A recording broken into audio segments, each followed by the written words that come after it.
City Cable. ఘనంగా తాండూర్ గోశాల సేవా సమితి ఆధ్వర్యంలో గరుకు స్తంభాల ప్రతిష్టాపన మహోత్సవం. పాల్గొన్న ఎమ్మెల్యే బుయ్యని మనోహర్ రెడ్డి.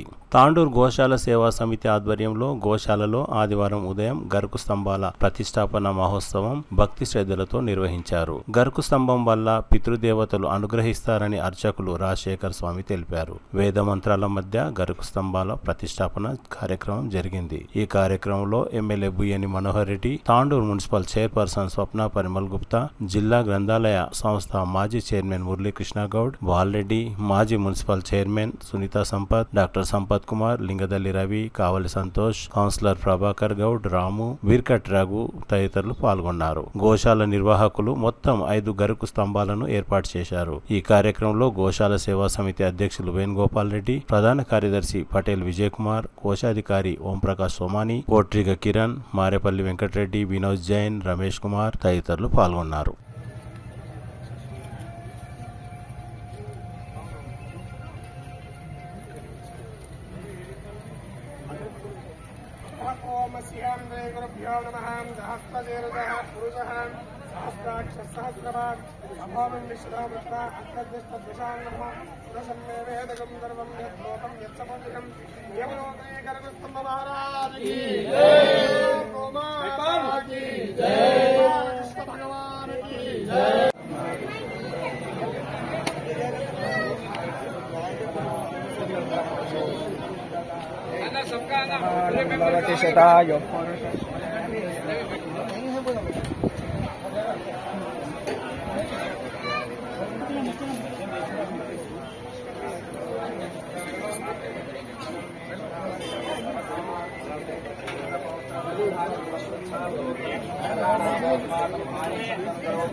సుబ్బారావు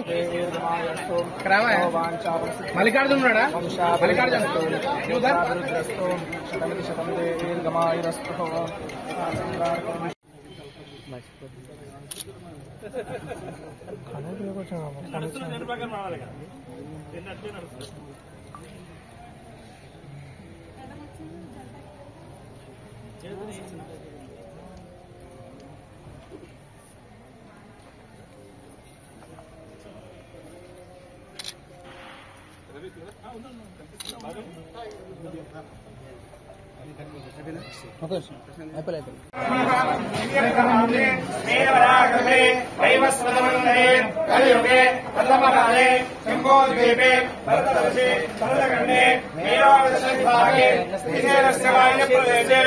చండగారుణ్ణే కృష్ణా గోదావరి మధ్యదేశే ప్రభవాది సంబంధానాం మధ్యే పందనుడాలభేద శ్రీ శోభకృష్ణామదమ్మస్తరే ఉత్తరాన్నగాలన్యాయాం తిథివారకృత్వా శోభయోగేతుకనే ఏవన విశేష విష్టాయాం అస్యాం వినాయకస్య గోత్రోద్ధరస్య గోత్రోద్ధరాయాం గోత్రోద్ధరస్యాయాం యజమానస్యాః మనోహర్యావయస్యాం సహకుటుంబస్యానాం సభాంధవస్యానాం. అందరూ కూడా మీ గోత్రాల మనస్సులో అనుకోండి. మీ పేర్లు, మీ ఇంట్లో వాళ్ళ పేర్లు, అందరి పేర్లు అనుకోండి.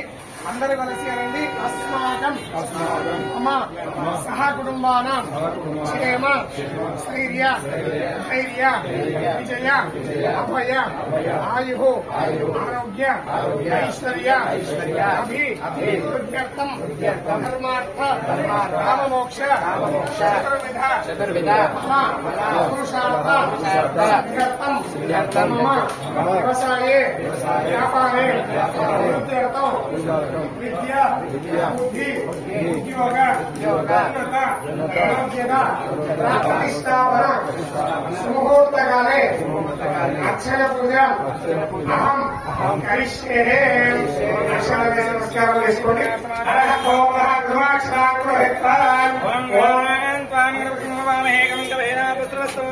జ్యేష్ఠరాజ బ్రహ్మణాం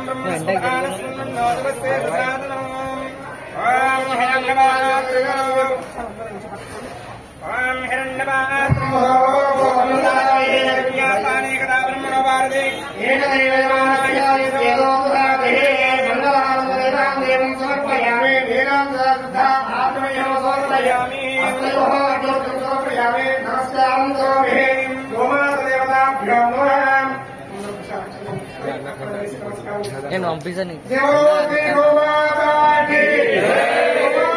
భగవాన్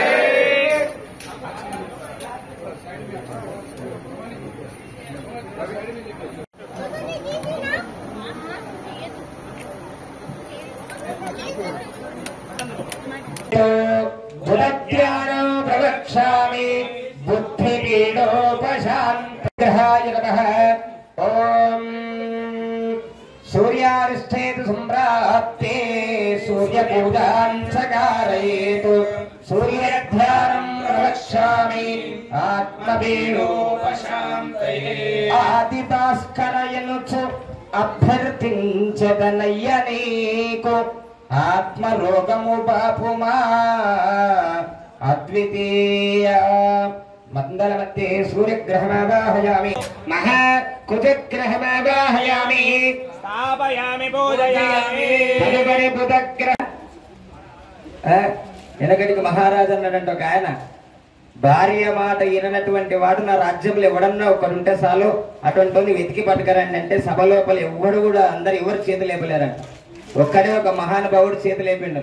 లేపితే అప్పుడు మహారాజు అన్నాడబ్బా, నయం ఇంత రాజ్యంలో భార్య మాట వినోడు నా ఒక్కడున్నాడు కదా నా దగ్గర అంటే, అప్పుడు ఆయన పిలిచినాడంట, నీ ఒక్కడవే నీ భార్య మాట వినవా అంటే ఆయన అంటున్నాడంట, లేదు సార్ నేను కూడా మా భార్య మాట వింటా, మా భార్య ఇంటికి వెళ్ళి సైగ చేసింది చేతులు. గోవు ఎప్పుడు ఉత్పత్తి అయ్యింది అంటే ప్రపంచానికి ఆలాహల మదనము లోపల విషముతో పాటు కల్పవృక్షముతో పాటు కామధేనువుతో పాటు గో అమ్మవారు కూడా ఆనాడే పరమ పవిత్రమైనటువంటి షోడశ కలుషల ఉత్తమోత్తమైనటువంటి గోవు ఏది అంటే కూడా శాస్త్రం ఏం చెప్తుంది అంటే కపిల గోవు అని చెప్తుంది. కపిల గోవు ఎందుకు గొప్పది అంటే సాక్షాత్తు కైలాసములో శంకరుడే తన తన్మయములో తానుండి తపస్సు చేసేటప్పుడు ఈ రెండు నేత్రాలు సగముగా మూసుంటాడు శివుడు. చూడండి, ఏ ఫోటోనైనా చూడండి, ఏ ప్రవచనాన్నైనా వినండి, స్వామివారు పూర్తిగా కళ్ళు మూయరు, అట్లనే పూర్తిగా కళ్ళు తెరవరు. అర్థమైనటువంటి దృష్టి, దాన్ని శాస్త్రంలో అనిమిష దృష్టి అంటారు. ఆ అనిమిష దృష్టిలో ఆ స్వామివారు సత్వచిత్త ఆనంద స్వరూపుడై ధ్యానం చేసేటప్పుడు ఒక్క ఆవు వచ్చి ఆ స్వామివారి ముందర నిలబడితే ఆ యొక్క స్వామివారి యొక్క ఎర్రని రేఖ, కండ్లలో ఉన్నటువంటి ఎర్రని రేఖ ఆ ఆవు మీద దృష్టి పడినప్పుడు ఆ కపిల గోవు ఏమవుతుంది అంటే ఈ ఎర్రని ఛాయ పోయి ఆ గోవు మీద పడ్డప్పుడు అది కపిల గోవుగా అవుతుంది. కపిల గోవు అంటే సాక్షాత్తు సాంబ శివునికే అత్యంత ప్రీతికరమైనటువంటి గోవు ఏది అంటే కపిల గోవు అని చెప్తారు. అందుకే కేవలం కొన్ని వాహనాలు కొందరికే ఉన్నాయి. సింహం మాత్రం అమ్మవారి కంఠం, నంది మాత్రం శివుని కంఠం. కానీ అందరి దేవీ దేవతలకు ఏకైక వస్తువు ఏది చెందేది అంటే గోవు మాత్రం. ఎందుకంటే శ్రీకృష్ణ పరమాత్ముడు గోపాలునిగా, అంతేకాదు సాక్షాత్ విశేషంగా చెప్పాలంటే వెంకటేశ్వర స్వామి, కలియుగ దైవమైనటువంటి వెంకటేశ్వర స్వామిని మొట్టమొదటిసారిగా గుర్తుపట్టి తన పాలను స్వామివారికే సమర్పణ చేసినటువంటి ఏకైక మహత్తరమైనటువంటి జాతి ఏదున్నది అంటే అది కేవలం గోవు మాత్రమే. వెంకటేశ్వర స్వామికి కూడా మొదలుగా గుర్తించింది ఆవే. ఉన్నది అంటే భూమండలం లోపల గోవు మాత్రమే. ఆ గోవు లోపల సర్వ అంగముల లోపల కూడా ఒక్కొక్క అంగములో ఒక్కొక్క అమ్మవారు వచ్చి, ఒక్కొక్క దేవతలు వచ్చి అధిష్టాన దేవతలుగా 3 దేవతలు అందరూ కూడా ఏకైక ప్రాణములో ఉన్న ఏకైక జంతువు ఏదైనా ఉన్నది అంటే కూడా అది కేవలం ఆవు మాత్రమే. కాబట్టి ఈనాడు ఆవులకే అత్యంత శ్రేష్టమైనటువంటి గరిక స్తంభము. గరిక స్తంభము అంటే చాలా మందికి తెలియదు, కానీ యజుర్వేదము లోపల లేదా తైత్తీర్యమైనటువంటి ఉపనిషత్తులో ఏం చెప్పింది అంటే ప్రతిష్టాపన చేసినటువంటి ఫలము ఒక్క గరిక స్తంభానికి వస్తుంది. ఎందుకంటే గరిక స్తంభం లోపల రేఖలు ఉంటాయి. చూడండి బాగా, గరిక స్తంభానికి రేఖలు ఉంటాయి. ఆ రేఖలు ఎందుకయ్యా అంటే ప్రతి ఒక్క రేఖకు కూడా ఒక్కొక్క రేఖ తన యొక్క ఒక్కొక్క వంశము అని అర్థం.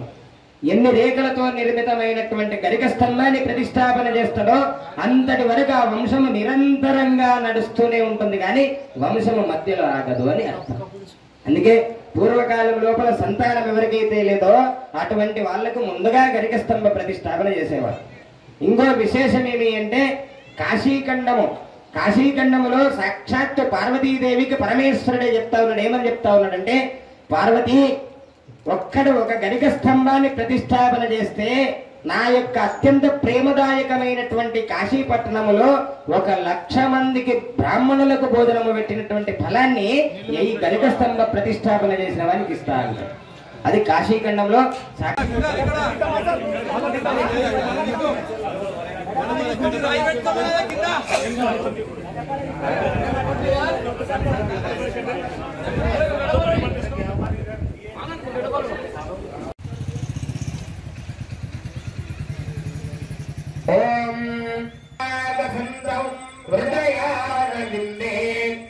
महाबलसिद्धिविनायकाय नमः तदवरङ्गत्वेन यदा शक्ति महामङ्गलगो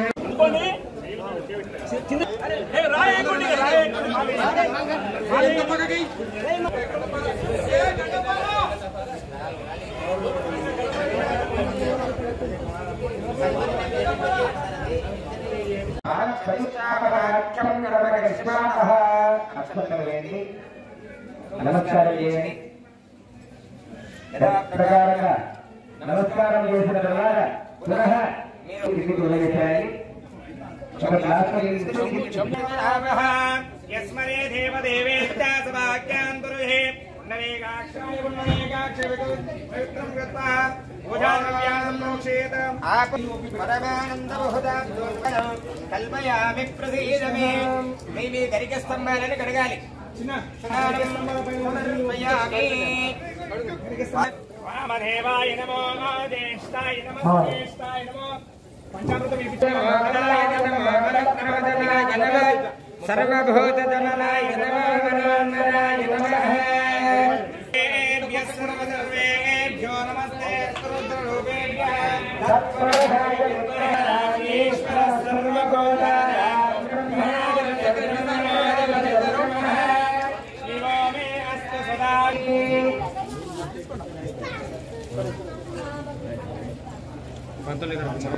తలపై వెళ్తుండే పసుపు తీసుకోండి. కాస్త పసుపు పెట్టాలి. గరికస్తంభానికి పసుపు పెట్టాలి. గరికస్తంభానికి పసుపు పెట్టాలి. కొంచెం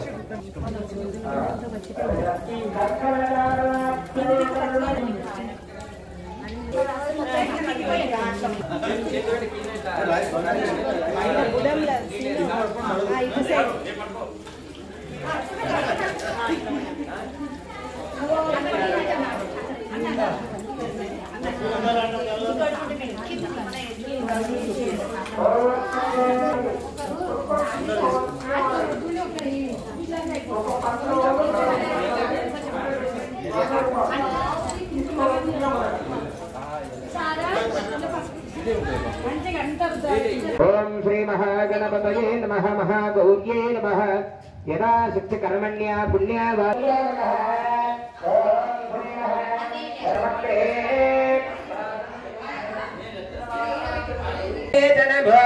శంభవే శంభవే నమో నమః శంభవే శంభవే శంభవే శంభవే మయోగవే మయోగవే శంభవే శంభవే చమయామవే.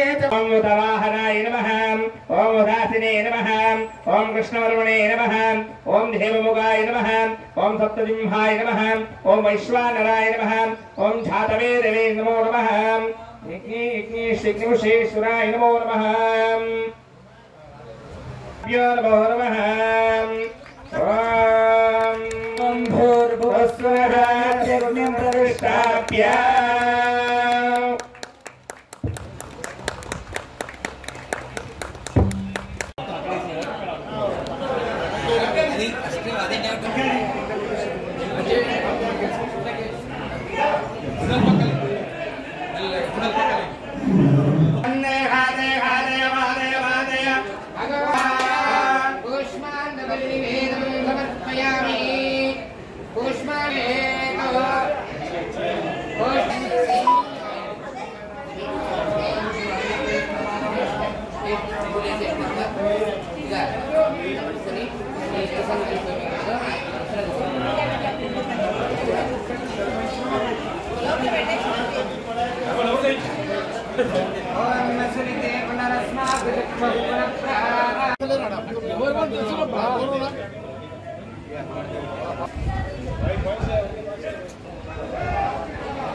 सूर्यग्रहस्य आग्ने दिग्भागे समचतुरस्राकार कोणे चन्द्रग्रहणावाहयामि स्थापयामि पूजयामि तदपरे कुजपूजाञ्चकारयेत् कुजध्यानो प्रवक्ष्यामि रोग ऋण पीडोपशान्तये ओमद्धर्मद्रादिवागतपतिः पृथिव्यायो भागं रेदागं जिन्वदे ध्यान प्रतिमे भवदक्षराणि वेशने चाण शर्मसुप्रदा क्षेत्रस्य पतिना वयगं हितेनेव जयामसे रामश्वं पोषयितृमासनो मृडाति कर्णश्च पदसोऽद्यः शङ्गात्वोदास्तोतस्त्रिदः ॐ प्रजापतेन त्वदेतान्यन्यो विश्वजातानि परिता बभूव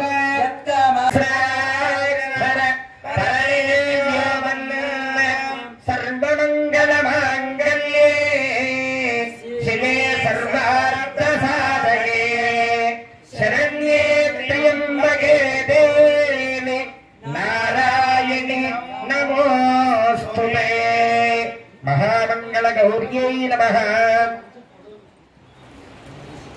ओंकार पंजर सुखे अदशान्तिं प्रयच्छमे कुङ्कुमाञ्जलदेवाय नमः कुङ्कुमाञ्जलर्पयामि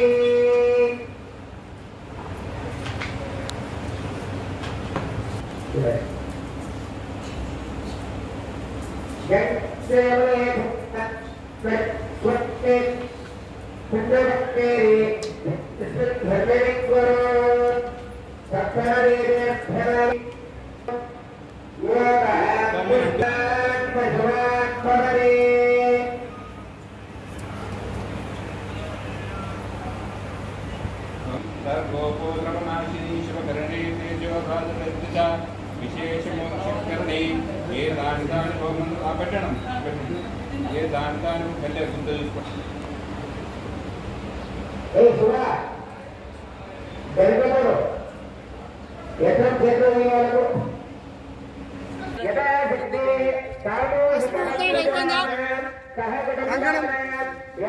చెప్పిందా ఎంత పెట్టమని పెట్టండి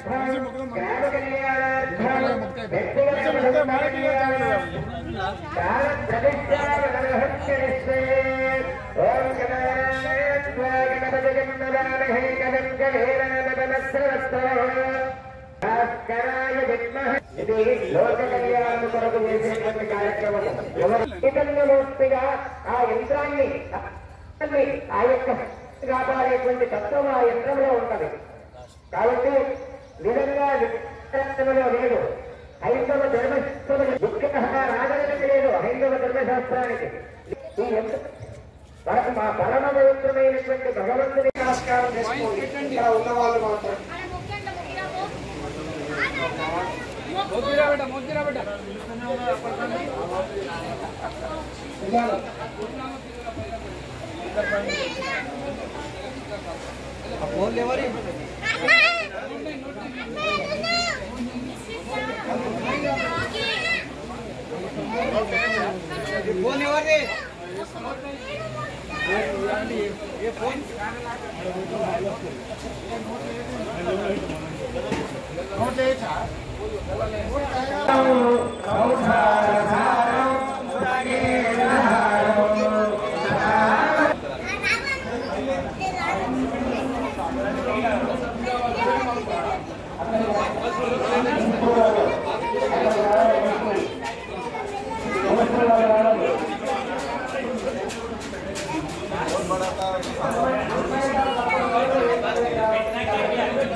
మరి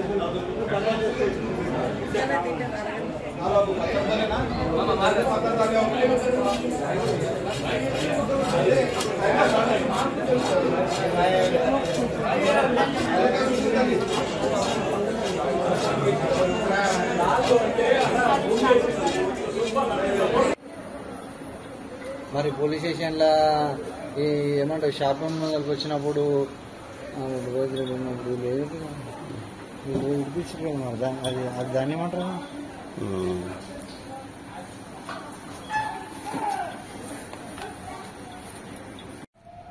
గోశాల గౌరవంగా ఉన్నారన్న వాళ్ళకి వీళ్ళకి గౌరవంగా ఉన్నారు.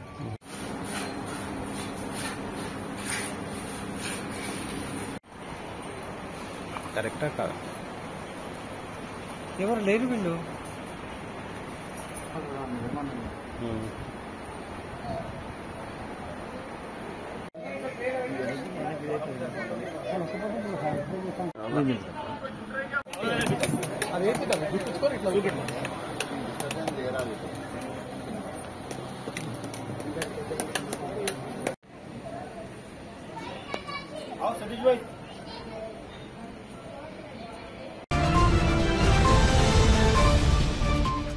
CT cable.